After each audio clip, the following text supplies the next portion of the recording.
But Savitri की अमावस्या के दिन किसी एक माता ने सीहोर आश्रम पर एक मैसेज भेजा और उस मैसेज में लिखकर भेजा कि गुरुजी से पूछना, हम भी तो पति कितना मानते हैं, पति का सम्मान करते हैं, पति को आदर देते हैं, तो हम भी सावित्री की गिनती में। सीहोर से मैसेज आया कि गुरुजी वो ऐसा ऐसा पूछा गया है, आप बताओ क्या कहना है। हमने कहा कह दो, जब बट सावित्री आती है तभी तुम पति को प्रणाम करती हो, जब दिवाली आती है तब पति को प्रणाम करती हो, जब करवा चौथ आती है तभी चलनी में मुंह देखती हो, बाकी के समय तो तुम जूड़ा बांध के ऐसी बोलती हो कि पति थर थर कांपता है। 16 श्रृंगार में नारी के हाथ की चूड़ी का कलर अलग हो सकता है, चूड़ी की डिजाइन अलग हो सकती है, चूड़ी अलग हो सकती है, चूड़ी महंगी सस्ती हो सकती है, मंगलसूत्र की कीमत ऊंची नीची हो सकती है, पांव की बिछुड़ी की कीमत ऊंची नीची हो सकती है, कान के कुंडल की कीमत ऊंची नीची हो सकती है। तुम्हारे शरीर पर जितने जितने 16 श्रृंगार हैं उसकी कीमत ऊंची नीची हो सकती है। केवल मंगलसूत्र की डिजाइन बदल सकती है, नाक की लौंग की डिजाइन बदल सकती है, कान के बुंदे की डिजाइन बदल सकती है, हाथ की चूड़ी की डिजाइन बदल सकती है, पांव की पायल की डिजाइन बदल सकती है। केवल नारी के 16 श्रृंगार में एक श्रृंगार ऐसा है जिसकी कीमत जो पहले थी वही कीमत आज तक है और उसकी डिजाइन आज तक नहीं बदली। वो मांग का सिंदूर है, एक जैसी डिजाइन है और एक जैसी कीमत है। सारे श्रृंगार की कीमत अलग, पर मांग में जो सिंदूर डाला जाता है वो एक कीमत का होता है, एक डिजाइन का होता है और एक जैसा होता है, और वो सबसे भारी होता है। सावित्री यमराज से कह रही है मेरे पति को छोड़ दो। यमराज कह रहा है सावित्री तेरा पति मर चुका है, मांग के सिंदूर को पोंछ दे। सावित्री कहती है पूरा श्रृंगार उतार दूंगी पर मांग का सिंदूर नहीं पूछने दूंगी। तब यमराज ने कहा जब तक तू मेरे मांग का अपनी मांग का सिंदूर नहीं उतारती तब तक तू मेरे पास नहीं आ सकती। भगवान यमराज से सावित्री ने कह दिया मैं भी तुझे वचन देती हूं यमराज, मेरी मांग में जब तक सिंदूर है, जैसे सीता ने लाइन, लक्ष्मण जी ने लाइन खींच दी थी और सीता पार नहीं जा सकती थी, मैं भी तुझे वचन देती हूं जब तक नारी की मांग में सिंदूर है तब तक तू उसके पति को उसके सामने लेकर नहीं जा सकता। यह भी मैं तुझे कह देती हूं। यमराज भैंसे पर सवार होकर सत्यवान को लेकर जा रहा था, सावित्री से वचन पर वचन चल रहे थे। अड़ के पेड़ के नीचे छोड़कर आए। क्या चाहिए तुझको, क्या चाहिए तुझको,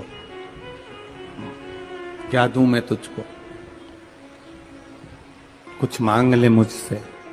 सावित्री कहती है क्या दोगे आप, मेरे पति के प्राण दे दो बस वापिस, और कुछ नहीं चाहिए। जब यमराज यमलोक में प्रवेश करने लगा, मांग के सिंदूर में से थोड़ा सा सिंदूर सावित्री ने केवल हाथ में लेकर अपनी बिंदी पर जो लगाया, सत्यवान को लेकर यमराज अंदर नहीं जा पाया। बाहर खड़े होकर कहता है मांग ले, मैं तुझे एक वचन नहीं, तू बोले तो मैं 2 वचन दे देता हूं, तू बोले तो मैं 3 वचन दे देता हूं, तू मांग क्या चाहिए। तब सावित्री ने कहा देना चाहते हो, हाँ।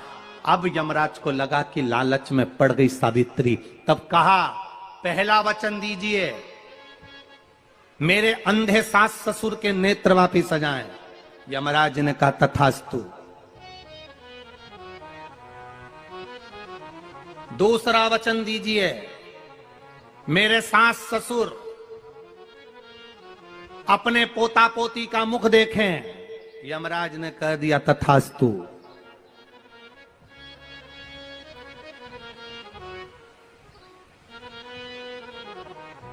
जाओ।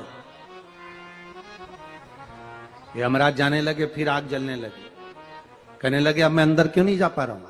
सावित्री कहती है तुमने वर दिया है मेरे सास ससुर पोता पोती का मुख देखें, उनके बेटे को तुम ले जाओगे तो पोता पोती कहां से होगा, छोड़कर जाओ। सावित्री है, पति को वापिस लेकर आ गए।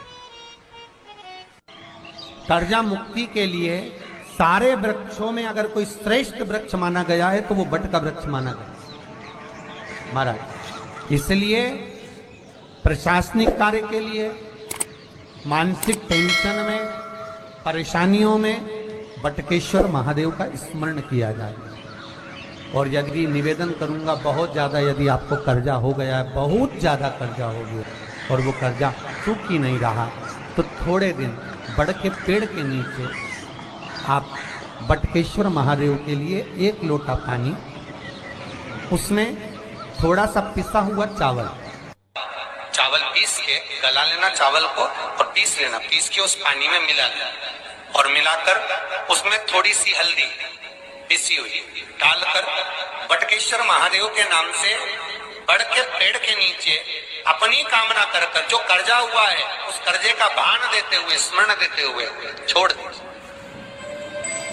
महाराज 2 या 3 सोमवार एक ही जगह पर करना, 3 सोमवार बाद वहीं से बड़ के पेड़ की थोड़ी सी जड़ उठा लाना और उस जड़ को एक कोई धागे में बांधकर या तो अपने गले में डाल लो या अपनी जेब में पटक लो, उसको थोड़े दिन पटक कर रखना, लगभग 2 से 3 महीना पटक कर रखो।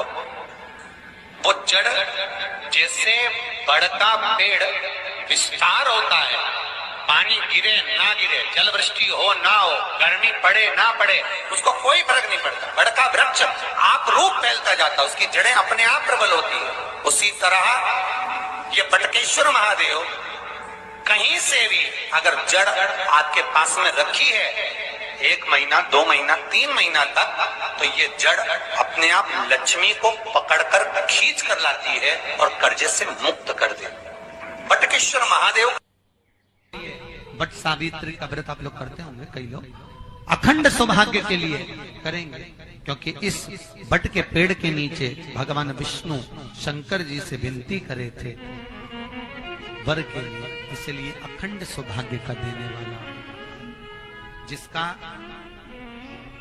प्रॉपर्टी का झगड़ा चल रहा हो, अदालत में कोई केस चल रहा हो, किसी भी चीज का केस, अदालत में अगर किसी भी चीज की अगर केस चल रहा है, तो बड़ के पत्ते के ऊपर बालू मिट्टी का शिवलिंग बना, बालू रेत का, बड़ के पेड़ के नीचे ही उसकी पूजन करें,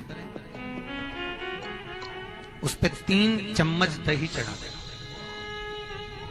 अपनी मनोकामना कर कर दही चढ़ाकर उस दही को चम्मच में वापस लेकर शंकर जी की पूजन कर कर उसको विसर्जन करें। वो दही जो लेकर आए, जब अदालत कार्रवाई हो और आप केस के लिए अदालत में जाएं, उसको चंदन में मिलाकर तिलक कर कर जाइए, आपका काम विजय प्राप्त होगी, काम फतेह हो जाएगा। बटकेश्वर महादेव का स्मरण करने से कार्य की सिद्धि होगी। जिस बच्चे का एग्जाम में पास नहीं हो रहा हो, अच्छे नंबर नहीं आ रहे हो, वो भी इस दही का तिलक लगाकर जा सकता। बटकेश्वर ऐसे भगवान शिव विराजमान हैं। 16 श्रृंगार में नारी के हाथ की चूड़ी का कलर अलग हो सकता है, चूड़ी की डिजाइन अलग हो सकती है, चूड़ी अलग हो सकती है, चूड़ी महंगी सस्ती हो सकती है, मंगलसूत्र की कीमत ऊंची नीची हो सकती है, पांव की बिछुड़ी की कीमत ऊंची नीची हो सकती है, कान के कुंडल की कीमत ऊंची नीची हो सकती है। तुम्हारे शरीर पर जितने जितने 16 श्रृंगार हैं उसकी कीमत ऊंची नीची हो सकती है। केवल मंगलसूत्र की डिजाइन बदल सकती है, नाक की लौंग की डिजाइन बदल सकती है, कान के बुंदे की डिजाइन बदल सकती है, हाथ की चूड़ी की डिजाइन बदल सकती है, पांव की पायल की डिजाइन बदल सकती है। केवल नारी के 16 श्रृंगार में एक श्रृंगार ऐसा है जिसकी कीमत जो पहले थी वही कीमत आज तक है और उसकी डिजाइन आज तक नहीं बदली। वो मांग का सिंदूर है, एक जैसी डिजाइन है और एक जैसी कीमत है। सारे श्रृंगार की कीमत अलग, पर मांग में जो सिंदूर डाला जाता है वो एक कीमत का होता है, एक डिजाइन का होता है और एक जैसा होता है, और वो सबसे भारी होता है। सावित्री यमराज से कह रही है मेरे पति को छोड़ दो। यमराज कह रहा है सावित्री तेरा पति मर चुका है, मांग के सिंदूर को पोंछ दे। सावित्री कहती है पूरा श्रृंगार उतार दूंगी पर मांग का सिंदूर नहीं पूछने दूंगी। तब यमराज ने कहा जब तक तू मेरे मांग का अपनी मांग का सिंदूर नहीं उतारती तब तक तू मेरे पास नहीं आ सकती। भगवान यमराज से सावित्री ने कह दिया मैं भी तुझे वचन देती हूँ यमराज, मेरी मांग में जब तक सिंदूर है, जैसे सीता ने लाइन लक्ष्मण जी ने लाइन खींच दी थी और सीता पार नहीं जा सकती थी। मैं भी तुझे वचन देती हूं, जब तक नारी की मांग में सिंदूर है तब तक तू उसके पति को उसके सामने लेकर नहीं जा सकता। यह भी मैं तुझे कह देती हूं। यमराज भैंसे पर सवार होकर सत्यवान को लेकर जा रहा था। सावित्री से वचन पर वचन चल रहे थे। अड़ के पेड़ के नीचे छोड़कर आए। क्या चाहिए तुझको, क्या चाहिए तुझको, क्या दूं मैं तुझको, कुछ मांग ले मुझसे।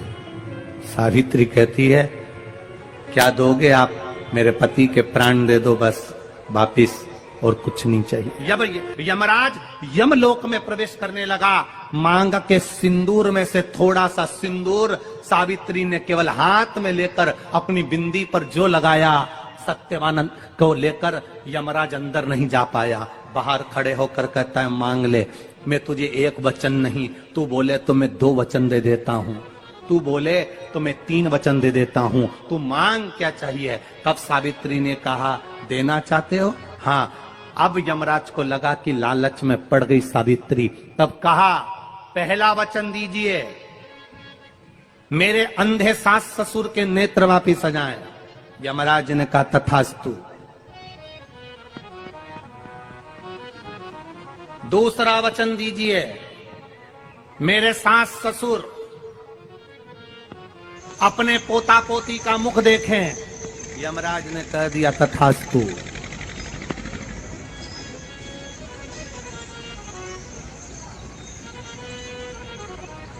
जाओ। यमराज जाने लगे, फिर आग जलने लगे। कहने लगे अब मैं अंदर क्यों नहीं जा पा रहा हूं। सावित्री कहती है तुमने वर दिया है मेरे सास ससुर पोता पोती का मुख देखें, उनके बेटे को तुम ले जाओगे तो पोता पोती कहां से होगा, छोड़कर जाओ। लेकर आ गए। कर्जा मुक्ति के लिए सारे वृक्षों में अगर कोई श्रेष्ठ वृक्ष माना गया है तो वो बट का वृक्ष माना गया महाराज। इसलिए प्रशासनिक कार्य के लिए, मानसिक टेंशन में, परेशानियों में बटकेश्वर महादेव का स्मरण किया जाए। और यदि निवेदन करूंगा बहुत ज्यादा, यदि आपको कर्जा हो गया है, बहुत ज्यादा कर्जा हो गया और वो कर्जा चूक ही नहीं रहा, तो थोड़े दिन बड़ के पेड़ के नीचे आप बटकेश्वर महादेव के लिए 1 लोटा पानी, उसमें थोड़ा सा पिसा हुआ चावल पीस के गला लेना चावल को और पीस लेना, पीस के उस पानी में मिला लेना और मिलाकर उसमें थोड़ी सी हल्दी पिसी हुई डालकर बटकेश्वर महादेव के नाम से बड़ के पेड़ के नीचे अपनी कामना कर कर जो कर्जा हुआ है उस कर्जे का भान देते हुए, स्मरण देते हुए छोड़ दे। महाराज 2 या 3 सोमवार एक ही जगह पर करना। 3 सोमवार बाद वहीं से बड़ के पेड़ की थोड़ी सी जड़ उठा लाना और उस जड़ को कोई धागे में बांधकर या तो अपनी गले में डाल लो या अपनी जेब में पटक लो। उसको थोड़े दिन पटक कर रखना, लगभग 2 से 3 महीना पटक कर रखो।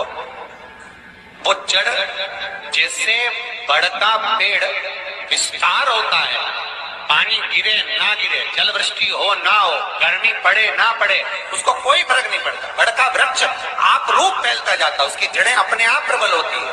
उसी तरह ये बटकेश्वर महादेव कहीं से भी अगर जड़ आपके पास में रखी है 1 महीना, 2 महीना, 3 महीना तक, तो ये जड़ अपने आप लक्ष्मी को पकड़कर खींच कर लाती है और कर्जे से मुक्त कर दे। बटकेश्वर महादेव महीने में 1 बार पानी के लोटे में, जल के पात्र में थोड़ा सा दूध डालकर, 5 काली मिर्ची डालकर शंकर को समर्पित करते रहो, तो जिंदगी में कभी घर के अंदर कोई बड़ी बीमारी प्रवेश नहीं कर सकती, कभी जिंदगी में नहीं आ सकती। घर में लड़ाई चल रही है, क्रोध हो रहा है, विवाद हो रहा है, आपस में परिवार टूट रहा है, विवाद हो रहा है, पति पत्नी में झगड़ा हो रहा है, अदालत तक बात पहुंच गई, तलाक तक बात पहुंच गई, तो भी अगर एक श्रीफल को लेकर घर में घुमाकर उस पे लच्छा लपेट कर तुमरुका जी का नाम लेकर जिस पति पत्नी में झगड़ा और उसके नाम का मोली लच्छा, लच्छा जानते हो मोली जो हाथ में बांधते हैं, नाड़ा, उसको लपेट कर अगर शंकर जी के मंदिर में ले जाकर उसको समर्पित कर दिया जाए तुमरुका जी के नाम से, तो पति और पत्नी में बैर होना समाप्त हो जाता है, दोनों में प्रेम बढ़ जाता है। तलाक की भी बात चल रही हो तो दोनों में प्रेम हो जाता है, तलाक समाप्त। बट सावित्री की अमावस्या के दिन किसी एक माता ने सीहोर आश्रम पर एक मैसेज भेजा और उस मैसेज में लिखकर भेजा कि गुरुजी से पूछना, हम भी तो पति की इतना मानते हैं, पति का सम्मान करते हैं, पति को आदर देते हैं, तो हम भी सावित्री की गिनती में। सीहोर से मैसेज आया कि गुरुजी वो ऐसा ऐसा पूछा गया है, आप बताओ क्या कहना है। हमने कहा कह दो, जब बट सावित्री आती है तभी तुम पति को प्रणाम करती हो, जब दिवाली आती है तब पति को प्रणाम करती हो, जब करवा चौथ आती है तभी चलनी में मुंह देखती हो, बाकी के समय तो तुम जूड़ा बांध के ऐसी बोलती हो कि पति थर थर कांपता है। 16 श्रृंगार में नारी के हाथ की चूड़ी का कलर अलग हो सकता है, चूड़ी की डिजाइन अलग हो सकती है, चूड़ी अलग हो सकती है, चूड़ी महंगी सस्ती हो सकती है, मंगलसूत्र की कीमत ऊंची नीची हो सकती है, पांव की बिछुड़ी की कीमत ऊंची नीची हो सकती है, कान के कुंडल की कीमत ऊंची नीची हो सकती है। तुम्हारे शरीर पर जितने जितने 16 श्रृंगार हैं उसकी कीमत ऊंची नीची हो सकती है। केवल मंगलसूत्र की डिजाइन बदल सकती है, नाक की लौंग की डिजाइन बदल सकती है, कान के बुंदे की डिजाइन बदल सकती है, हाथ की चूड़ी की डिजाइन बदल सकती है, पांव की पायल की डिजाइन बदल सकती है। केवल नारी के 16 श्रृंगार में एक श्रृंगार ऐसा है जिसकी कीमत जो पहले थी वही कीमत आज तक है और उसकी डिजाइन आज तक नहीं बदली। वो मांग का सिंदूर है, एक जैसी डिजाइन है और एक जैसी कीमत है। सारे श्रृंगार की कीमत अलग, पर मांग में जो सिंदूर डाला जाता है वो एक कीमत का होता है, एक डिजाइन का होता है और एक जैसा होता है और वो सबसे भारी होता है। सावित्री यमराज से कह रही है मेरे पति को छोड़ दो। यमराज कह रहा है सावित्री तेरा पति मर चुका है, मांग के सिंदूर को पोंछ दे। सावित्री कहती है पूरा श्रृंगार उतार दूंगी पर मांग का सिंदूर नहीं पूछने दूंगी। तब यमराज ने कहा जब तक तू मेरे मांग का अपनी मांग का सिंदूर नहीं उतारती तब तक तू मेरे पास नहीं आ सकती। भगवान यमराज से सावित्री ने कह दिया मैं भी तुझे वचन देती हूं यमराज, मेरी मांग में जब तक सिंदूर है, जैसे सीता ने लाइन, लक्ष्मण जी ने लाइन खींच दी थी और सीता पार नहीं जा सकती थी, मैं भी तुझे वचन देती हूं जब तक नारी की मांग में सिंदूर है तब तक तू उसके पति को उसके सामने लेकर नहीं जा सकता। यह भी मैं तुझे कह देती हूं। यमराज भैंसे पर सवार होकर सत्यवान को लेकर जा रहा था, सावित्री से वचन पर वचन चल रहे थे, अड़ के पेड़ के नीचे छोड़कर आए। क्या चाहिए तुझको, क्या चाहिए तुझको, क्या दूं मैं तुझको, कुछ मांग ले मुझसे। सावित्री कहती है क्या दोगे आप, मेरे पति के प्राण दे दो बस वापिस, और कुछ नहीं चाहिए। यमराज यमलोक में प्रवेश करने लगा, मांग के सिंदूर में से थोड़ा सा सिंदूर सावित्री ने केवल हाथ में लेकर अपनी बिंदी पर जो लगाया, सत्यवान को लेकर यमराज अंदर नहीं जा पाया। बाहर खड़े होकर कहता है मांग ले, मैं तुझे एक वचन नहीं, तू बोले तो मैं 2 वचन दे देता हूं, तू बोले तो मैं 3 वचन दे देता हूं, तू मांग क्या चाहिए। तब सावित्री ने कहा देना चाहते हो, हाँ। अब यमराज को लगा कि लालच में पड़ गई सावित्री, तब कहा पहला वचन दीजिए, मेरे अंधे सास ससुर के नेत्र वापिस आ जाएं। यमराज ने कहा तथास्तु।